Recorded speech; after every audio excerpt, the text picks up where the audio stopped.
The former French leader Nicolas Sarkozy has been unexpectedly eliminated in a vote to choose the centre-right candidate for next year's presidential election. He finished third behind two former prime ministers, François Fillon and Alain Juppé. Johnny Diamond's report contains flash photography. In Paris this morning, everything seemed the same, but the headlines told a different story. The former president, Nicolas Sarkozy, humiliated by his own party as it voted to select its candidate for the forthcoming presidential election. The former president had lost none of his swagger as he went in to vote, but as the results came in, the extent of his failure sunk home. He was in third place. Je ne suis pas parvenu à convaincre une majorité d'électeurs. I wasn't able to convince a majority of voters. I respect and understand their will to choose other political leaders than me. But I want to congratulate François Fillon and Alain Juppé, who qualify for the second round. They are two people of great quality who honour the French right wing. Across town, a different story. The supporters of the former Prime Minister, François Fillon, clearly overjoyed by the scale of his win. He tried to build on the wave of support he received. Notre peuple veut parler, il veut choisir. The people want to talk, choose and want to get involved. The first round of the primary election has been a great popular success. It's a wave that demonstrates the interest of citizens for their country.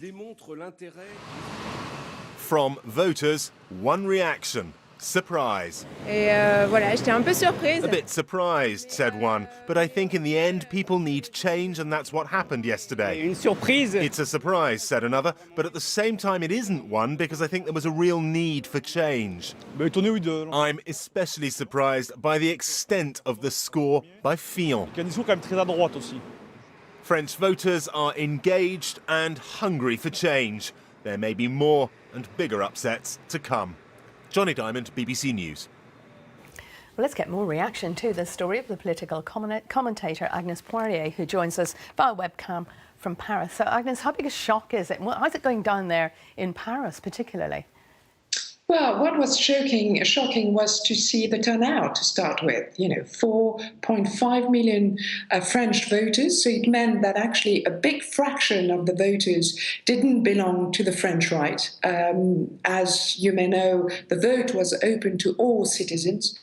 So they felt compelled to actually give their say, since the French right candidate has a lot of chances to become the next French president. But of course, there's tactical voting and there's voting from the heart. So it's very difficult to say, although François Fillon is very much ahead of Alain Juppé with 44% against 28%, whether he will actually win the primary next Sunday. So it's extremely open, it's quite surprising, and it's quite exciting, really, for democracy.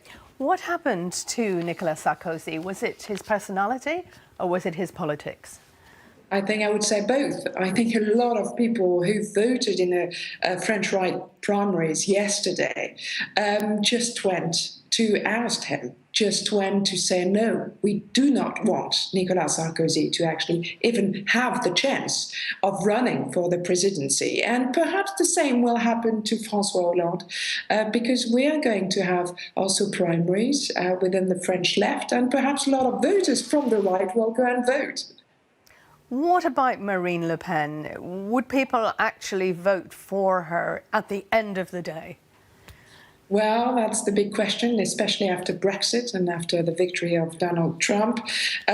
She's very likely to go to the second round of the French presidential elections. And of course, a lot of people will think, OK, should I vote for François Fillon? Should I vote for Alain Juppé? Who is the most or the best placed candidate to actually win and to stop her from becoming president?